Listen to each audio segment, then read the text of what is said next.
this information that we get even correct information, or is this information altered? There has been, times where, they just shut the internet off for the entire country.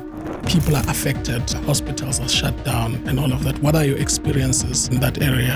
Whoever was running those hospitals just left the country, and we're talking about people who are well established, and there isn't healthcare, tool supply. Electricity has been shut in parts in Khartoum, which is the capital city, since April 2023.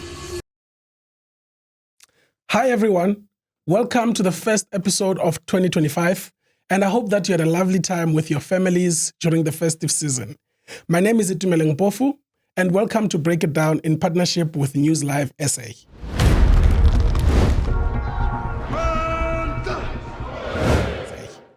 Break It Down is a platform where we get to unravel some of the most complex social, economic, and political issues, making them easy for people to understand. And in today's episode, I'm proud to announce that for the first time, I am not traveling alone. I'm with a guest all the way from Sudan. For the first time, we have a guest on this platform. In today's episode, we look at the war in Sudan. In many of my videos, I have covered the war and I've answered many of your questions. I have provided the historical context. I have also provided the present day context. If you are not aware of the situation in Sudan, I would urge you to look at my social media platforms linked below and find videos titled Sudan, so that you can get to have an understanding of how the war started and where it is today. In today's episode, I've decided to call upon a friend of mine and a colleague who's going to break it down for us. I would like to introduce Osman Aldirdiri. He's a medical doctor from Sudan. He does also advocacy work in open education, open science, with a belief that information is very critical and should be made available for free. He has a long bio that if we had to get into it, wouldn't end right now. Osman, how are you, my brother? I'm doing well, enjoying the sunshine of Cape Town. How are you finding your stay so far in Cape Town? It's just a lovely city. Yeah, I'm a big fan of the city. No, I'm really grateful that we had this conversation in the background about you possibly coming to the platform so that we can actually have a discussion about the situation in Sudan, because I've done so many videos on Break It Down where I teach people the historical context. I think in some of the statistics, over 25 million people are affected, while 14 million of them are actually children. Women are also affected. Schools are not running out. So that's the information that we get to have in media platforms. So I think for the first time, we get to have a guest and actually have a human face to the conflict and try to understand, is this information that we get even correct information, or is this information altered? But I think I'll start first by saying, what is the current situation in Sudan right now? Oh, thank you very much, first of all, for covering, the news of Sudan. And in the past year and a half, we've had a lot going on in the country, but not that so much have been publicized to the media, and it has not been brought to the attention of the public or other citizens of other countries due to many factors. But the current situation in the country is quiet and revealed, because we've got issues of connectivity and we have issues of the situation not being of an interest to the media. So we have places without people reporting from that area, and then we have a lot of misleading news, especially if you're outside the country. The current situation is that a lot of people are being forced to flee their houses every other day, and within that sense, we have a lot of schools being interrupted, educational institutions like higher or school education being on hold for quite some time now. We're also seeing that the healthcare sector has been affected. We're also seeing people without jobs, and the situation is being deteriorated every day. We have more, news about, the army getting to control more spaces of the country, but that's quite controversial.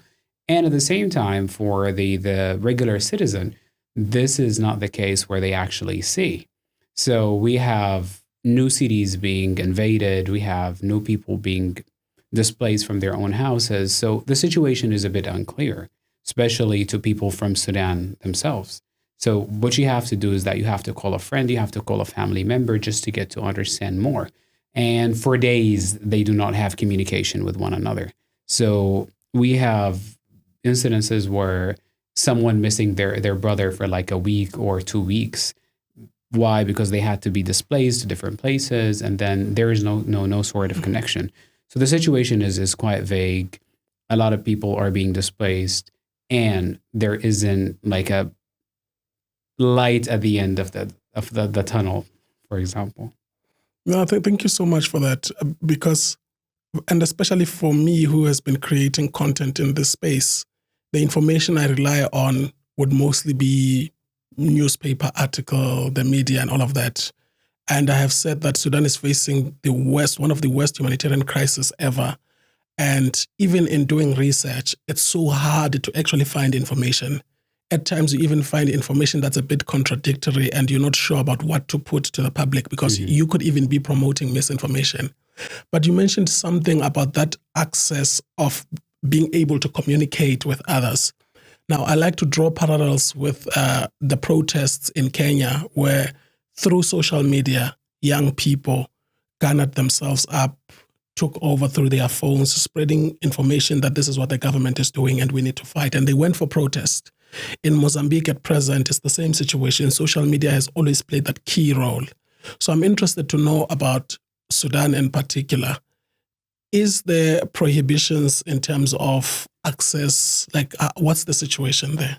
So this goes back a bit to 2018. So in end of 2018, that was December, and then throughout 2019, we had a lot of protesting happening in the country.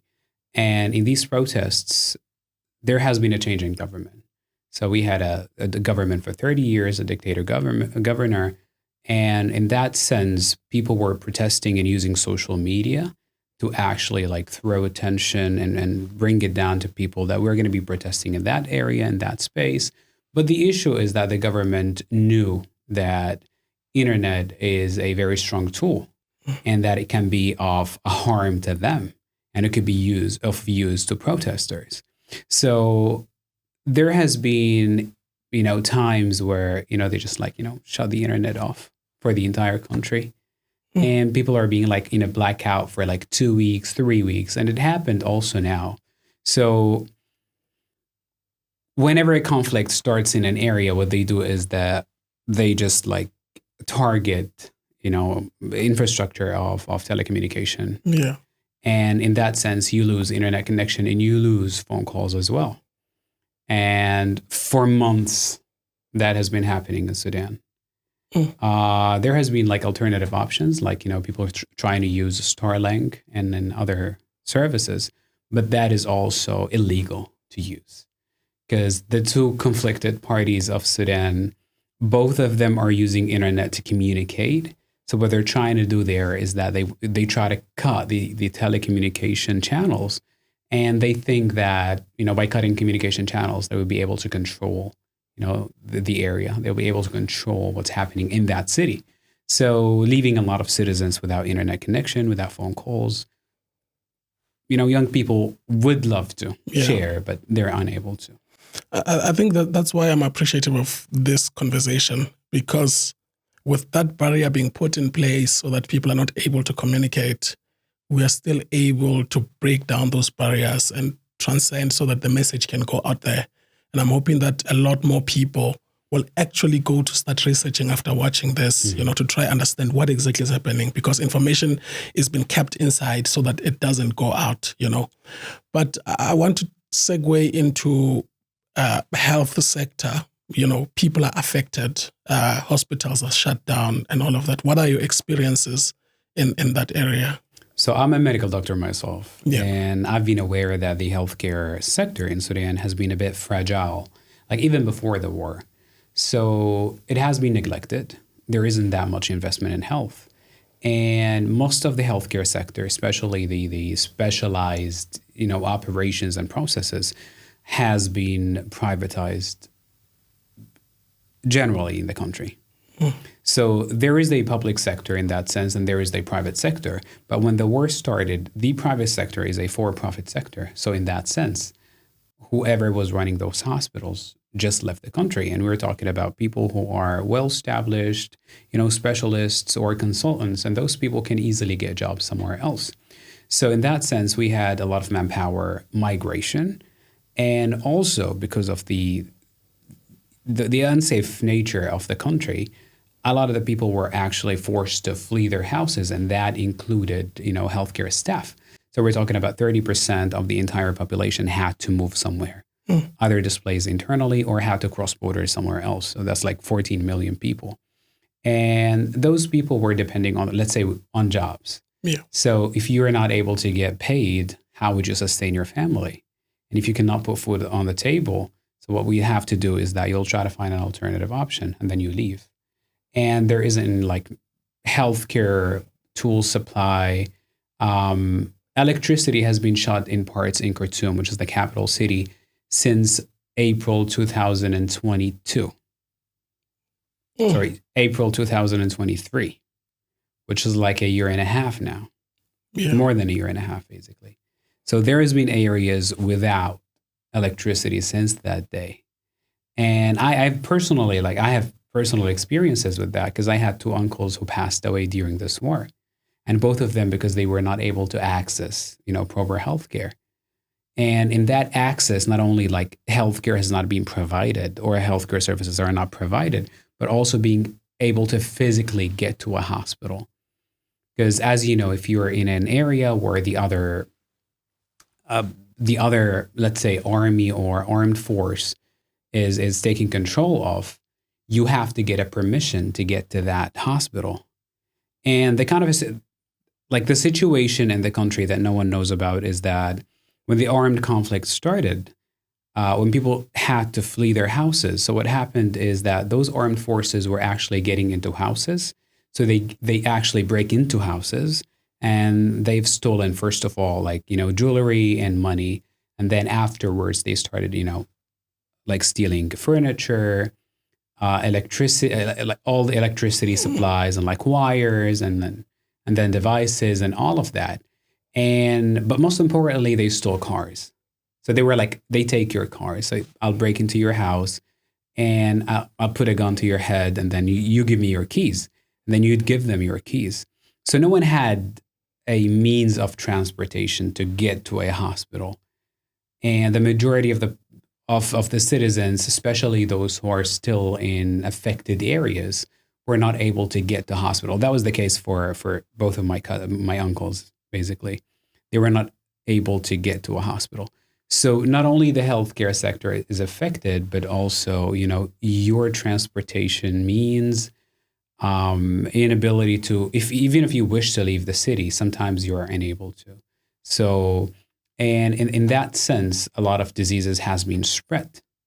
So there has been an outbreak of cholera, and there has been other outbreaks as well of other diseases. So people are affected in that sense, and they're unable to get healthcare services. And as a result of that, we have so many reports of people losing their lives. As I'm listening to you as you speak, it sounds like you are literally narrating something from a movie. It doesn't feel like in the modern day, we have people that are subjected to such. I understand that you also have meetings that you need to rush to, but I'm really hoping that depending on the reception also of this episode, that we can come back and actually get into detail with the nitty-gritties, because this is not something we can capture in just few minutes that we have. This is something that needs an elaborate sit down and have a conversation and drill down into some of the things, so that whether people like it or not, we keep hammering the message into their heads. And hopefully that one or two people, even if it means just taking a placard and going into the streets and protesting, so that they bring awareness to this issue. Because whenever these type of conflicts happen anywhere else in the world, there is urgency, But when it's conflicts that affect people of color, it's like the lives of people of color don't matter, So they just left to be there on their own. There's no intervention whatsoever. And at present, there's all these foreign countries, entities that are now being involved, supplying different sides and all of that. But I think we'll get into that in much more detail a bit later on. But as we head towards concluding this episode, I'm interested to know, what are some of the key takeaways that you think as people or just in the world are some of the key lessons, takeaways from this war in Sudan? That's a big question.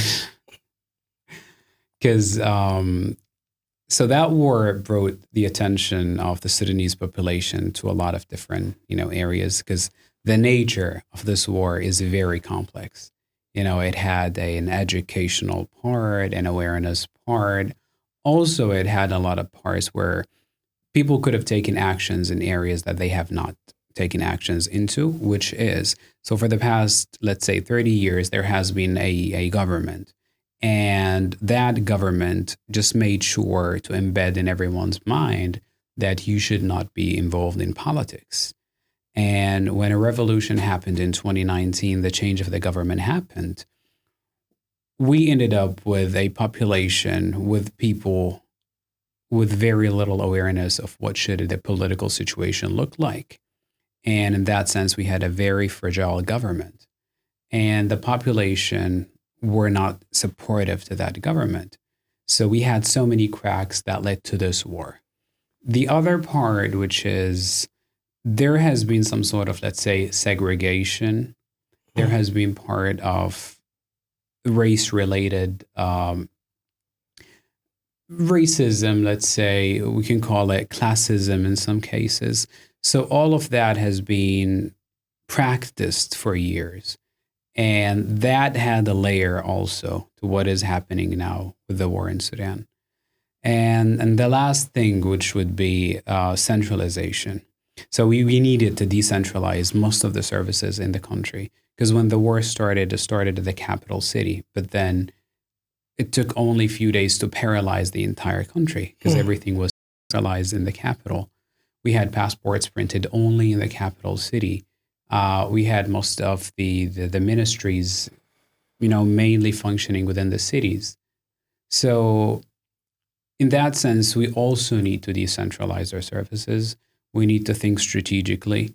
And Sudanese people need to get more aware about what is the nature of the conflict in their country is, what should be an urgency plan if they wish to have some, and also invest in education.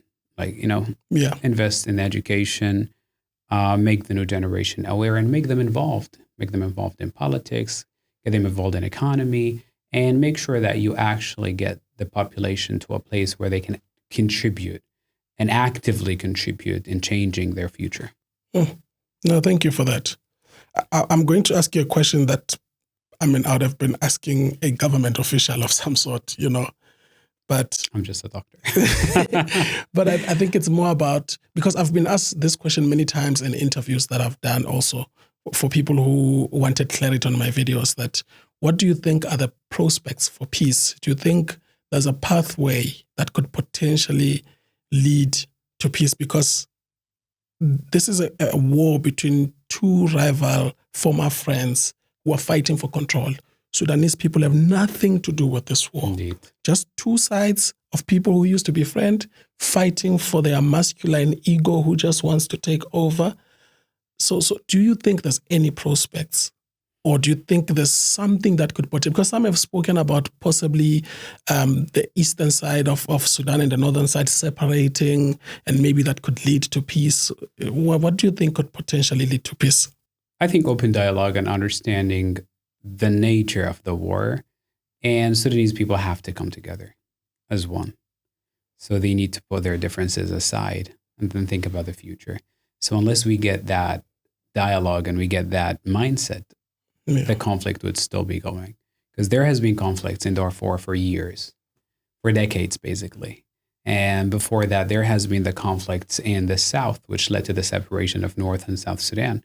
So not to see such conflicts happening in the future, Sudanese people have to unite as one. And that also comes through education, awareness, and active participation. So unless we get that mindset, I don't think that we would ever get to a point where there is peace, for for lifetime. Yeah. No, thank you for that. In closing,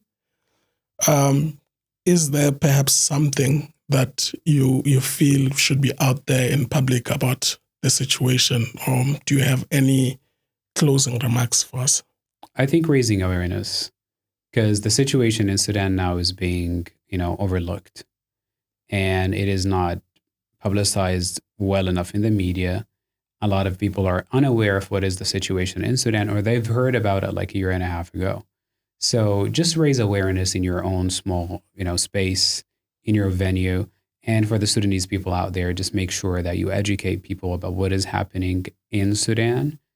And if you have any means of support, then please do that. And that support could be like a post on social media. You can be like reaching out to your friends in Sudan, maybe like have an interview just like this, so the voice of Sudanese people can be heard. Thank you so much, Osman. And I have to say that I really like when I see professionals from different industries that are still socially aware and politically aware, because we tend to have a problem of just being fixated in our careers and just say, I'm a medical doctor, I'm just going to focus on that. And from ever since I got to know you, I was so confused, like, what exactly does this person do? You are in open education, you are in advocacy, you sit on all these boards, you do this and that and that and that. And I was trying to find a link, but at the end, the link is just care for humanity. Yeah. So I think you should continue in that work. And I'm hoping that we meet again when you are back in South Africa and we can actually sit properly and have a conversation. Hopefully we can even do it in such a way that if there's someone who could assist with facilities where we could even have a live audience, have these conversations. If we could have even few more people have these conversations, because this platform is to tell the stories of Africa in particular. We are not limited to what is happening in South Africa. Yeah. We want to know what is happening in Africa, what is happening in the world, and how best can we come together and unite as African people. So, my brother, thank you so much. Thank you very much for having me. Thank you. I appreciate it. To everyone who's been catching this episode on News Live channel or even on Break It Down, thank you so much for tuning in. Thank you so much for supporting the platform. Many videos are posted on my social media platforms. If you're interested, check out for these videos. And done. Thank you. You're welcome.